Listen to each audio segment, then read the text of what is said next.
Welcome back to 12 Today. Are you more likely to rent or buy? Well, right here in the Valley, this surprised me. Our expert says more people are actually renting their homes. Yeah, I think millennials, I'm hearing, are doing this more. That kind of thinking is changing how some owners do business. Many are considering converting their homes to a rental property. So today, our 12 News real estate expert, Holly Henbest, has some tips for people looking to enter the rental property business. Here's Holly. For rent.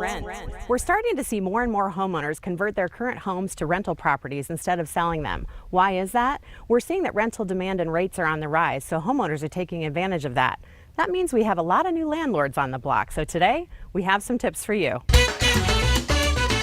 And if you're looking to rent a home, we have some tips for you too. Let's start by talking about the application process. Landlords, you want to get an application, but in addition to that, make sure you run a credit and background check. You want to verify that everything on the application is accurate and nothing was left out. And renters, if you have something negative in your credit or background check history, this is a good time to write a note to the landlord explaining your situation. And when it's time for the tenants to move into the home, it's a good time to grab your phone. This will be a great source for documentation. Take video and pictures of everything in the home. Light fixtures, ceiling fans, window coverings, appliances, water softener, exterior plants, pool and spa equipment if you have them, everything. Tenants should also video and photograph the details of any damage. Look closely at cabinets, counters, flooring, and walls to note any dents and dings and current signs of wear and tear.